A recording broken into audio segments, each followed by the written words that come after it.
We'll quickly move on to the next. And next one is a very, very interesting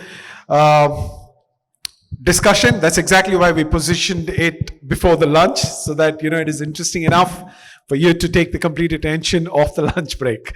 Okay, the panel is Senior Living and New Age Community. I have a brilliant set of panel who's coming and taking the stage. I'm going to introduce them one by one quickly. My first panelist is a very first generation entrepreneur who began his journey in the year 1989 as co-founder of Webcom Information Technology. Widely known for his passion for human networking, founded Manasum Senior Living, developing luxury retirement communities across Bangalore, Goa, Mysore, Pune, Chennai, and many. And he's also a Thai charter member. Ladies and gentlemen, please put your hands together for co-founder, Manasum Senior Living, Mr. Anantharam Varayur. I think you can do that a little more louder. Joining Anantharam is another brilliant panel. Well, I want to call upon to the stage the Director and CEO, Lifebridge Senior Care, a healthcare entrepreneur building integrated aging ecosystem across senior living. Of course, serving thousands of senior across multiple cities. He's also a fellow chartered accountant. Please put your hands together for the Director, CEO, Lifebridge Senior Care, Rajagopal ji. Next up, I want to call upon the founder and managing director of Primus Senior Living and Marzi, a tech-enabled lifestyle platform for senior. Through Primus, he has developed award-winning senior living communities with a pipeline of 3,500 homes across 6 Indian metros. Please put your hands together for Adarsh Narahari.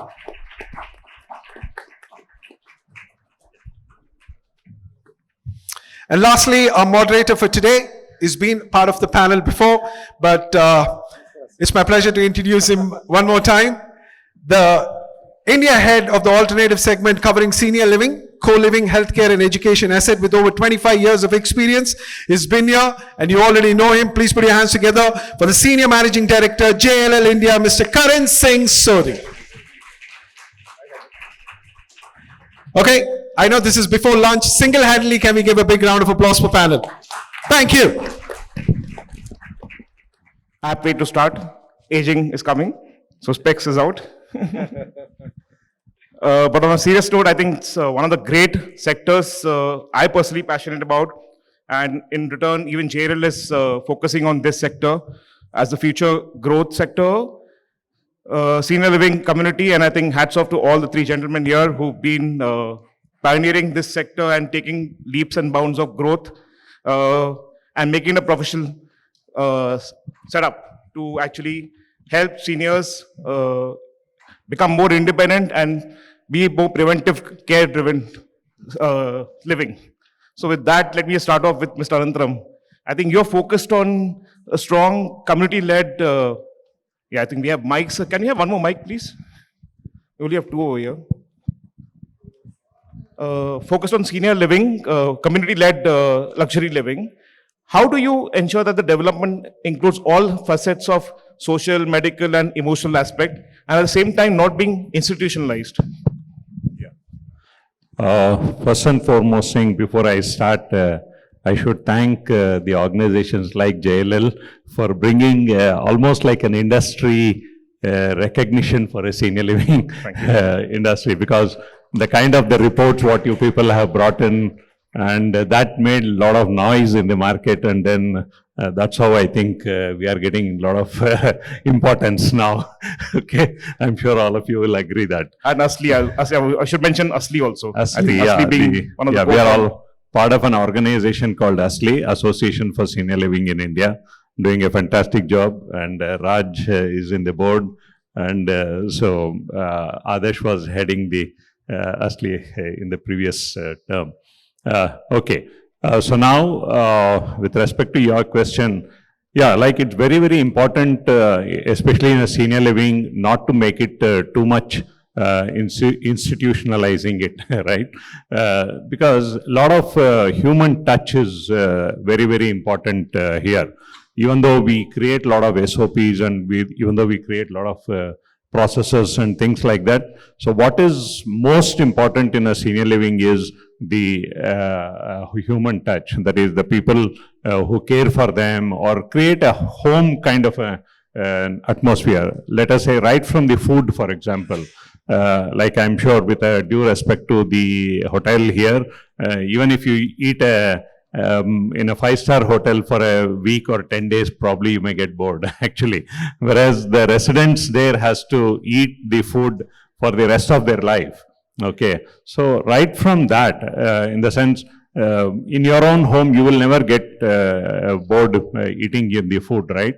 So right from the food, every activity what we create there, so it has to be very, very personal and very important, and then so that they don't feel that, okay, they are staying in some kind of place run by the institution and things like that. So they should feel that it is their own home with all the facilities. Okay, that's all. Whether it is medical or whether it is the concierge or various other facilities what we give, so that all is only helping them to make their life better. Okay, rather than making it too much process oriented. So that's my take on that. Got it. Raj, I'll come to you now. From a senior living and care operator's lens, what does the true continuum of care mean? I mean, we know there's assisted living, medical care, and memory care. How does that get integrated? Yeah, thanks, Karan. As a group, we are present in both the spaces of senior living and senior care. And this question is very relevant because care continuum is something very, very important when you talk about people as they age. So, to set the context, this concept of integrated approach is very popularly called as CCRC in the developed countries, continuing care retirement communities. What do they mean by that is, you get into a retirement home when you are in your early mid-60s, when you are having a very active lifestyle, and you continue to live in that community as long as you are alive. But what happens is, beyond 10, 20 years, you might get into frailty, fragility. Therefore, you need a special kind of a care environment for you, and probably you may step into palliative condition or maybe memory care issues. So typically in the developed countries, the CCRC is very, very popular because to give an assurance to a senior who comes into a retirement home saying, you are not just going to be in a retirement home where you get all the fantastic things that people like Anant and Adarsh and all of us provide, but there's something more to it where you are assured that you are taken care till the end of your life. And that also happens because your property that you live in is also used in the continuum of care process as well. Having said that, I think that's the concept that people like us are also trying to imbibe, because as you age, everything is important, but my health is also important. So in the Indian context, how is this maturing? Is today we have retirement homes which does provide some baseline healthcare supervision, right? But you need partners who can take you to the next level. Say, don't worry, if you have a problem, your daughter or son living in the US or UK or maybe in another city does not have to run around to pillar to post to seek some care related help, right? That's what people like all of us are trying to do, bring in that care continuum within the community. But I see a small difference. For example, if you look at United States or Australia, your CCRCs are about 35-40 acres of land. 70%, 75% is for active aging. You allocate 10-20% for memory care centers, palliative care centers, or your rehab units, or which is called skilled nursing facility. In the Indian context, that may not be possible for the simple reason there is scarcity of land and therefore cost of operating such places go up. Number two, the payee models that are very different in the developed countries where the government and other insurers take up that responsibility. So therefore, what I see, Karan, is it is very important to assure a senior moving in that you will have an envelope of care that is available for you, but it's very customized to India where you need a partner who can carry the journey forward, and that's what people like us are doing. Great insights, Raj. Let's delve onto the business models which are prevalent in the sector. As a country, I think for all your knowledge, 85% of overall real estate is residential predominantly, and that too build to sell. Keeping that in perspective, Adarsh, do you think long term, is there a model which will sustain around leasehold or rental model for senior living? So Karan, funnily enough, we have been called to this Homepreneur Summit. And my view is that the home is the least important part of the solution that we all provide, right? Senior living, if I have to tell you guys in one line what it is, I think it's an ecosystem where we can slow down the process of aging, such that people can live longer on their own terms. So we all keep getting confused between lifespan and health span. Like for example, hospitals optimize for lifespan, right? How long a person lived. Senior living communities optimize for health span. Our kind of goal is to make sure that everybody is independent for the longest amount of time. So the home plays a very small role. The community and the services and some of the preventive technology that we use and designing certain movement, etc., into daily life is what actually the solution is all about, right? And that's where the opportunity is for this crowd to build, because we'll do also the boring stuff of building the home and selling the home, but there's 1,000 plugins when it comes to preventive health, when it comes to preventive tech, when it comes to making sure people enjoy the company of other people. Small things like this slow down aging. So I think that's the solution. That's the broader conversation. But as far as the business models, yeah, currently because of the cost of capital and the cost of interest in India, the current model is predominantly sale. The second reason for that is, irrespective of our age, what I have seen is that elders love to leave behind assets for their children. That when I go, I need to leave something that appreciates so that my grandkids can talk about me. But however, today, when I track my call center, out of 10 calls, 7 people are saying, can I rent a home? So that mindset is changing. Interesting. Now there are these elders who like the idea of flexibility. So if you ever see, when I say senior living, I'm sure most of you guys are thinking it's some dreary, old, boring place. Children and parents don't get along. Not for me, not for my parents. It's for somebody else, right? But I can tell you on behalf of this panel here, we have the most successful entrepreneurs staying there, their children staying there. I'm sure I can find, within 1 degree of separation, a bunch of people living in our communities here as well. So the future, in my view, Karan, coming back to the business model, is going to be rent, because when people like us get older, and even a lot of the generation here, we would love the flexibility of living in different cities. So we'd like to maybe not do winter in Delhi. We'd love to do maybe winter in Bangalore. We'd love to do, summer somewhere else. So, and that kind of a flexible model that allows people to move in and out, and that guarantees ease of services without long-term financial lock-ins is something that I think is quite interesting. Interesting. And Mr. Anantharam, do you think from a consumer psychology perspective, how important is ownership? And how do seniors actually, do you think there's a shift from ownership to this rental model? Yeah, just now as Adarsh was mentioning, see in Indian context, if you see, people would like to own, okay, in the sense, a lot of people, they want to own the house, and then and when you have a ownership, there is also a pride or a self-esteem is attached to that, right? Like, I'm not staying in an old age home, or I'm not staying in a place where somebody is rented out and things like that. So, having said that, as Adarsh was mentioning, we are also seeing a huge shift in the people going in for rental models as well. Okay, but always the ownership is one thing which is happening. Like all of us are in the selling of the apartment. Like right now, I don't think any of us has got a lease model as a primary business. We may have a leasing or a renting as a secondary business. Like, for example, we sell the unit to an investor and the investor will rent it out. Okay, so that is still happening. Okay, and a lot of, just to give an example, in my first project, out of 110 units, nearly 40 units we have taken it back on rent. And then now we are renting it out to the other people. A lot of young people have invested there. In fact, some of them has got their first home as an investment in a senior living itself. Okay, and then so that they have rented it back to us. So that shift we are seeing.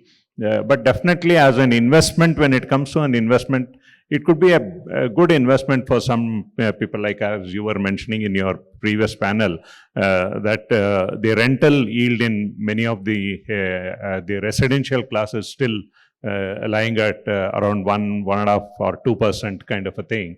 So senior living, you may get a better interest rate. Maybe it may go up to 5%, 4.5% to 5%, like that. So Yeah, and the fact that SM REITs, as I mentioned earlier in the previous panel, is not restricted to invest in a particular asset class, commercial. As long as it's rental generating, it can be in SM REITs consideration. I think maybe potentially long term, if rental model works, that could be an investment from a SM REITs perspective. And just for the audience's knowledge, very interesting. China is actually developing a pilot project called long-term care insurance, covering 50 cities, and that long-term care insurance also includes senior living rental. So once people retire, I think that will fund itself for the rental model. Maybe food for thought for our government as well. Now let's focus on the amortization and the community focus in the senior living sectors. Raj, I understand there are about 8 new communities under construction across different stages at Serene. How is the amenities of these centers vis-a-vis the large housing projects different? No, thank you so much. I think this is something that we keep getting asked. How is it different? I think we have developers who build fantastic projects right now. You have been supporting many of them, where you have a lot of wonderful amenities that come up. But I just want to state that design of a senior living is fundamental. The design is the starting point for a good senior living community. And the design encompasses many elements. But before I say that, because of the interest of many developers over here, I wanted to know that in a retirement home, in a normal project, for example, you will have about around 20% of loading when it comes to common amenities on the saleable area. But if you look at your retirement communities, it goes up significantly to about around 30-35% even. What is the reason for this is, we want seniors, as Adarsh mentioned, and even as Anant was mentioning, we want seniors to spend more time outside their home. So to socialize, to engage with people, and to have a great lifestyle over there. So therefore, the allocation of common amenities is higher. That's first point you have to know. And this is a very important element into retirement homes. Number 2, I think design is core to a retirement home. So we look at many key elements. Obviously, any development is fantastic with great architectural team that is supporting them, but there are a lot of nuances, whether be it setting up the facility inside a home, whether it's apartment or a villa, as simple as even looking at curved walls or where do you place the switches. In future, if the senior gets into a wheelchair, mobility challenges, how do you allow him to move freely, etc., etc. Many elements come into that. But on top of it comes your common amenities. What are those common amenities? Depending on the profile of customers that you are looking at. So we put it down. So therefore, the type of assets, the sizing, that's very, very important. What should be the optimal size of these common amenities, the materials used, the workflow management. Lots of these things go into a development of a retirement home, which is the blue book that people like us carry, and we work with the developers and support them. And therefore, I think design is a core to a retirement home. Interesting. And Adarsh, how do you actually at the premium end integrate premium hospitality with the healthcare aspect without diluting either of them? Right. So, senior living is like a cross between a hotel and a hospital. We are neither fully a hotel, neither fully a hospital, and a layer of facility management on top, right? Let me give you an example. If you meet somebody from our housekeeping team, and like Chaitanya mentioned, we keep all our housekeeping team on our rolls. And the reason for that is simple, is that this is a relationship. In a hotel, you serve one customer for a day or a few days, so you can afford to, and you're not there in the room when the room is being cleaned. So if I owned a hotel, I would measure turnaround time, saying, okay, 7 minutes you need to clean my room. But in a retirement community, for example, at Primus, we measure quality of conversation. Because the idea of getting into the house is to build a relationship with my resident who's for life. So even if you're not the best housekeeper, but if you're a great conversationalist, that does the job for us. So our reviews would have random questions about grandkids, chocolates, who likes Lysol, who likes Harpic, and stuff like that. So there is a unique layer of training that happens at every level, right? I just give you an example of housekeeping. Similarly, what's the role of security in a community like ours? And let me talk about food. When it comes to food, we normally get excited by looking at large menus and large buffets. In our own communities, our job is to make sure people eat together. If any of you have read this book called Ikigai, and if you have read about how the Okinawans eat, and the Okinawans are the longest living people in the world who live healthily, they have this thing called hara hachibu, which is essentially that they eat together and that they eat only 80% of their stomach, and they eat in what they call a moi, which is their close circle of friends. So our goal is to recreate that experience, and it's in Ayurveda also. It's called Mita Ahara, where it says that you eat 75% of your stomach, half of that should be solid, half of that should be water, and half of that, half of it should be empty. So we need to design experiences like that. So in food, we would have 3 versions of one dish as opposed to 3 different dishes. And since we serve the same person, we toss certain items like paneer and dal based on who's in front of us, because we know exactly Mr. Rao wants this, Mr. Das wants that. So every aspect is different, which is why it's a specialized business. Just like running a hotel or running a hospital, it's a very specialized business. And more often than not, certain people are under the assumption that if I go and tie up with an Apollo, if I go and tie up with a guy who knows food, if I go and tie up with another guy who knows how to clean a house, that's how I would do senior living. And every big group, and you may know some of the big examples of large listed, non-listed real estate players who have tried this and shut the division, because it doesn't work like that. It's a specialized business. Similarly, when it comes to health, we are not a hospital. Our job is to keep people out of the hospital. And every child or elder who comes to me, they'll say, which hospital do you have a tie-up with? Yaudu? I said, none of them, boss. It's terrible for you, because the goal of a hospital is to put you on a surgical bed. My goal is to make you die on your feet and never go to a hospital. So if I keep a hospital in my project, I'm doing a disservice to you. I'm not doing you a favor. So everything is different about, so we will have preventive protocols. We will try to find underlying conditions early so that we can improve health span. Like we have reduced falls by 99%. We have reduced knee replacement surgeries by 76% through physiotherapy. So everything, if you test, you can find it, right? If I do a DEXA scan, I could typically know, okay, how is the hip integrity, how is the knee integrity? And if I do a mineral bone density, and say once in 2 years I do CT angio, I can put a cardiac score. So everything can be cured if caught early. So the entire purpose of why we exist when it comes to health is to increase health span by catching things early. There's a word for this. I call it IDC. I know it's lunchtime. Many of you may be thinking idli, dosa, coffee, but it's the invisible decline curve.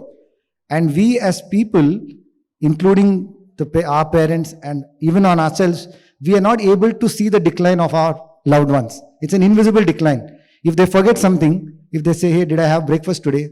Vaisa hi tapa, buddha hai yaar, bhul jate hai type. So we don't look at that, okay, this could be stage 1 of dementia. So this is because we are not trained to understand how aging works. And then after that, we act in panic. And once the onset of the underlying chronic condition has furthered, then we are just delaying death. We are not giving life.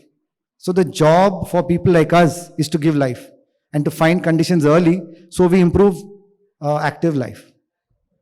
Interesting. And the whole idea on preventive aspect is pretty awesome. Not going to the hospital and avoiding that. Sorry, I'll just extend that. There's a lot of play in health tech for the founders in this room. Anything that can talk to devices, like for example, Doze is making this under mattress sensor. I'm sure WakeFit is going to launch a smart mattress pretty soon, if not already, right? So anybody who can build these into homes and make them talk to each other, I think that's an amazing business, because homes are going to stop being just homes, and smart homes are going to stop being press a button and some AC goes on, a curtain opens or whatever, right? It's going to move totally to health tech. And every home is now going to start having a layer of service. So we are already a serviced home. People like us are servicing homes, and homes have largely become commoditized. So wherever you guys think that you can plug in to the service aspects of a home, to the health tech aspects of a home, to the community aspects of a home, are possibly places that you can build stuff. Thanks, Adarsh, giving the segue towards tech. Mr. Anantharam, I'll come to you now. How do you introduce IoT, wearables, and emergency systems while addressing the digital comfort of seniors in the community? Yeah, actually now, as Adarsh was also mentioning now, there's a lot of the tech products are coming up. In fact, even recently when we were all on a tour to Japan, so where we saw a lot of items in senior living places, which are helping the caregivers to give a better care or understand more about the resident or the person whom they are serving. So these tech products are very much needed. The only challenge here in India is the one is the adaptability, and the people they don't want to adapt so easily to that. And the second thing is in terms of the costing. Whether the product has to be on a one-time purchase or it has to be on a subscription basis. Even if it is on subscription basis, whether the cost, how the month-on-month the cost is very important. Just to give an example, recently one of our resident fell down actually. But we have a system in our place where wherever there is a single residents are there, so we make a phone call to them. As he was mentioning, Adarsh was mentioning, we know exactly this is the time they come for a breakfast, this is the time they come for a lunch or whatever it is. So if they don't turn up, the person there, they knows that exactly this person has not come. So immediately, because it's a single resident, so we made a phone call and came to know that that person had fallen down from the bed. But we don't know when they had fallen down. Okay, maybe 2 hours before or whatever it is, because it's a single resident, right? And there is a privacy issue. I cannot keep calling them every 1 hour to check whether they are okay or not. So this is where the technology really helps. In fact, here also we have one, Prajit is there, he has got I saw his, he's standing there, booth, noblink.ai. So these are the kind of the products he has done a fantastic product where the fault detection system, so he has developed it at a very, very low cost. So that's very important here. Because the people will invest on the product, but when it comes to the subscription, so that is where the whole failure happens, because they feel that are we paying too much for this? But when the incident happens, then you will come to know that what is the value of that product or a service. So that is why when it compares to a life, this monthly, whatever is a subscription and things like that, it may be very less. I mean, if I have to tell, it may be as low as a couple of times you pay for a parking charges abroad. Okay, so that's the kind of the cost. That's how you have to look at the benefits and then start looking at investing on the technology. Great. Raj, to you, can AI-driven predictive health monitoring significantly improves life of seniors and avoid hospitals? No, absolutely. See, we are consumers of technology. We have a large base of people, elder seniors who require medical care, as well as we have seniors who are actively aging with us. So we are technology consumers. What we have realized, Karan, is that we have to embrace this technology as we go along, because what we thought could take 10 years has taken 1 or 2, 3 years, and we are seeing that exponential growth because of AI, advent of AI, etc. So I think point number one, we as an organization very firmly believe that we have to start embracing these technologies. So what have we done? We have formed a group. We constantly encourage entrepreneurs to come and present to us. We keep scouting for products and solutions which can enhance the quality of life of seniors. If you all would have seen recently the CES 2026, which happened in Las Vegas, right? We had a separate corner by AARP, which is an association of retired persons in the United States. They had showcased around 20-odd technology which is going to improve the quality of life of seniors. So for us, what matters is how do you embrace this technology? Karan, I think this is going to be phenomenal as we go along. That's very exciting. But there is also an advantage of looking at it for people like us, because manpower is becoming scarce. If you look at Japan today, do you know that many companies from Japan are coming to India, trying to set up shop here just to attract talent to take them back to Japan? And that's you also mentioned about investments coming in. The implicit of that is that I need to access a quality pool over here. So we are also not going to be left far behind. Recently, I was talking to some of the ministers in Tamil Nadu government. They were saying that our children all have gone beyond a particular level where they don't want to take up these professions, right?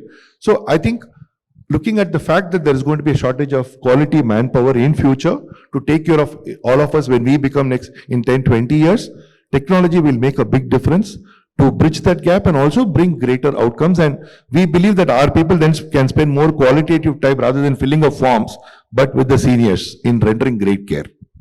Got it. I'm just conscious of the time, so I'll keep two last questions. Again, open to all three of you. One real estate, one policy related. On real estate side, our research has given insight that last year the demand from seniors who are economically independent was 1.7 million households for senior living sector, which is going to touch 2.3 million by 2030. Where are you committing to build these communities? Is it only metros, tier 2, or retirement hubs? I just wanted insights from all three of you. So my view on this is, Karan, that what are the underlying conditions that need to get solved for demand to get generated, right? Number one is you want the children to be financially independent so that they're not depending on the parent to give them a house that they're already living in. The second thing, mobility in that location should be a challenge which would make it such that people don't leave their house. Third, there should be affordability in a way that they have enough savings because people don't get home loans. So people should have 2-3 crores of savings and probably a house that's worth 4-5 crores. So if I then put a layer of, okay, what qualifies for the above three, we feel like the metros is where the large plays. Large, mainly because mobility is a challenge. People have, great appetite for consumption. People want to hang, have fun and have a good time. They just don't have enough outlets. And today the kids are saying, we don't want your money, go have fun. We are making good money. So from our perspective, as far as Primus is concerned, I'm betting on two things. One is metros. So we have a target of 5,000 homes in every metro over the next 5 to 7 years. And I'm also betting on this thing that we have pioneered called multi-generation housing. So I'm not looking at senior living as standalone. So we are building projects where we put senior living as part of larger projects. So you'll have regular towers and senior living towers. So people live together, and we have seen, India is so funny that we kill the girl child. I can tell you through data that if any of you have a daughter, she is much more likely to take care of you in her old age than a son. We track who calls our sales guys, who calls our doctor, who calls our team. It's always the daughter of the house. It's always the daughter-in-law. Unfortunately, I'm also a son, but statistically, I'm less likely to take care of my parents. So I think this is something we should push up the chain. Yeah, so broadly, metros for us. So Karan, just to talk about the statistics, I think JLL has prepared a wonderful report, as Anant mentioned, which we all use in the last couple of years, and they've been a great support in terms of deeper research. Today, we only have around 25,000 organized retirement homes, which is abysmally small for the population. That's because it's in the early days. But the demand is anywhere over 4 lakh or 5 lakh, which is published. I think that is also a very conservative report that you guys have given. So the demand is growing. We believe that currently this concept is very popular in metros, and we want to stay in metros for the simple reason we still believe this joint family system as a concept is still prevalent in the non-metros, tier 3 cities and towns, which is going to change. It is not that it's, today we have a lot of these companies like Zoho saying come and set up shops in tier 2, tier 3. So we'll have to see how that social change pans out.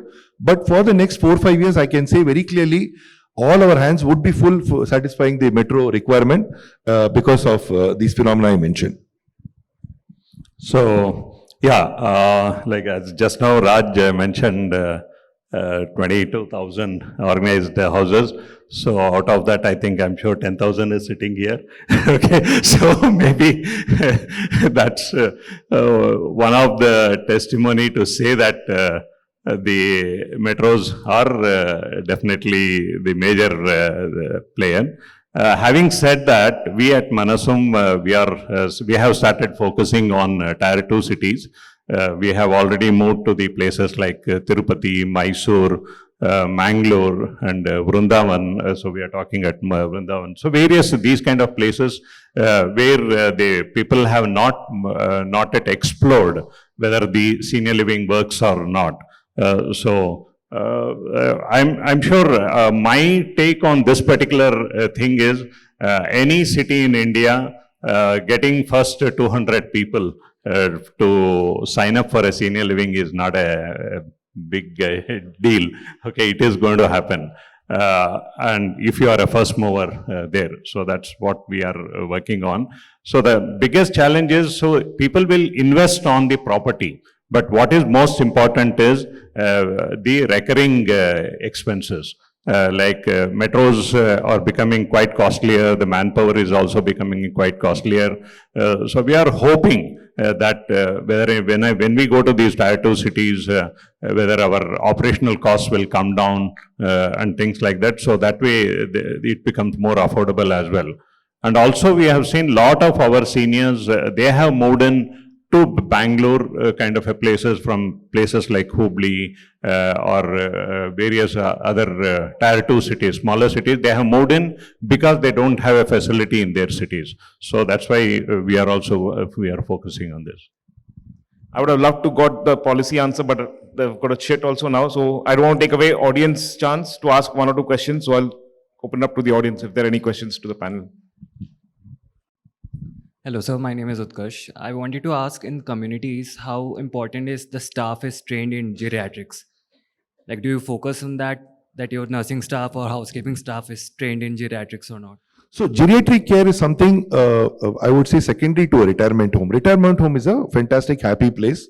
I think, of course, geriatric care concepts will flow in, as Mr. Adarsh was mentioning, but you will not have a geriatric care facility within that. It will be absolutely a geriatric friendly place. And we don't expect people to fall sick on a daily basis and doesn't turn into a hospital. Just to let you know, in the Indian context, we have seen this. You build a retirement home and say, can I have another tower where I can do a dementia care center or something? There's a lot of resistance. And I think we should not be doing this, because a healthy person should keep looking at a healthy person. The moment he starts looking at a sick person, psychologically there's a problem for him. So I think senior retirement homes are not geriatric care facilities, but we'll have a lot of concepts built into it. Any other question? That's right, please. Hello, Anant.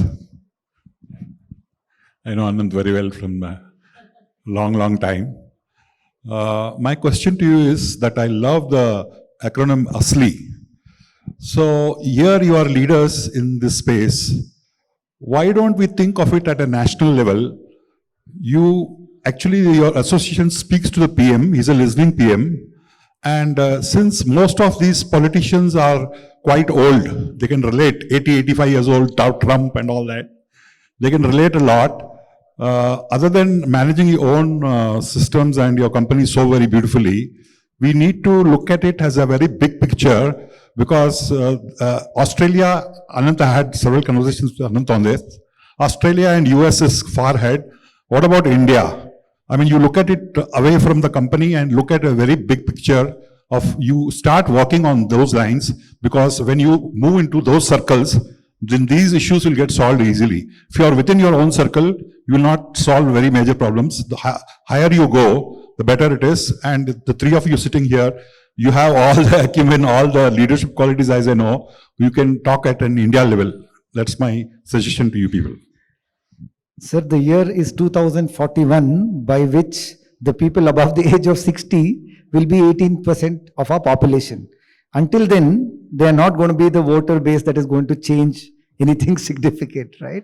Anyway, that being said, of course, it's something that we've all been working on, and various representations have been made, primarily around reverse mortgage and GST on services and insurance for elders. It's a present continuous effort. I'm sure we'll be heard eventually. And just for the audience sake, the statistics, thanks for mentioning Australia. India's penetration in senior living sector is only 1.4%. US is at 7%. New Zealand is at about 14%. So that's the runway for growth. Can I take 20 seconds and add to this? Yeah, so look, thanks for highlighting this. I want you all to know that ASLI is a very vibrant organization with about 85 odd members. And we are trying to do our best to bring the sector to limelight. I think Karan mentioned we didn't have time to talk about the regulatory changes. Maybe we'll have an offline conversation. I take 30 seconds to tell you that we have been following the economic survey as well as the budget presentations for a long time. And I'm a very, I think, vociferous critic of some of the things. 2018, the economic survey had one chapter on aging, just to let you all know. I was very happy thinking now the government has woken up. But then nothing happened. This year, there was nothing in the economic survey, but I want you all to know the first time, two things got captured, which was very exciting for me and for all of us.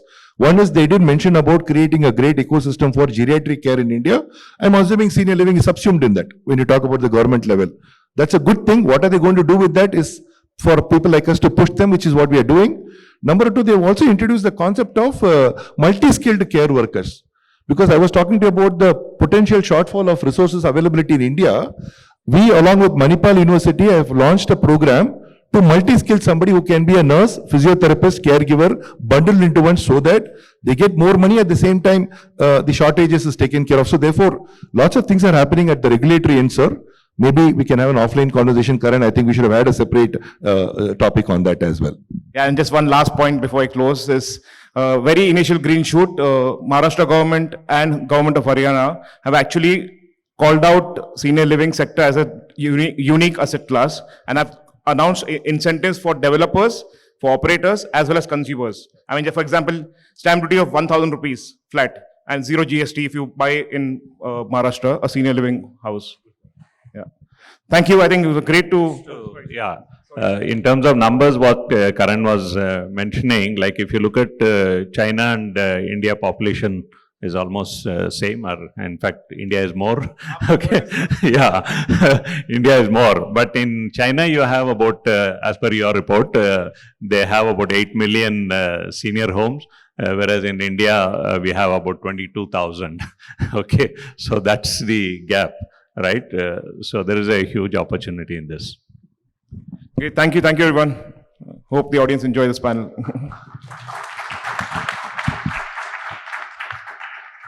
Thank you, they absolutely did. We will prove it to you how they will do a bigger round of applause for this one. Thank you. Often very challenging, the sessions which is pre-lunch and post-lunch, but I think this went really well. A small token of thank you from our side. May I please request Sandeep P. Agarwal, CEO, founder, Sutra Nova Ventures, to kindly come and join us, please, and also a board member of TIE to present a small token of thank you. Requesting all of you to please be seated. I have a couple of important announcements. After that, you're free to leave for lunch, but I please request all of you to be seated. Just 30 seconds. I'm not going to take more. Just 30 seconds, requesting you to stay around.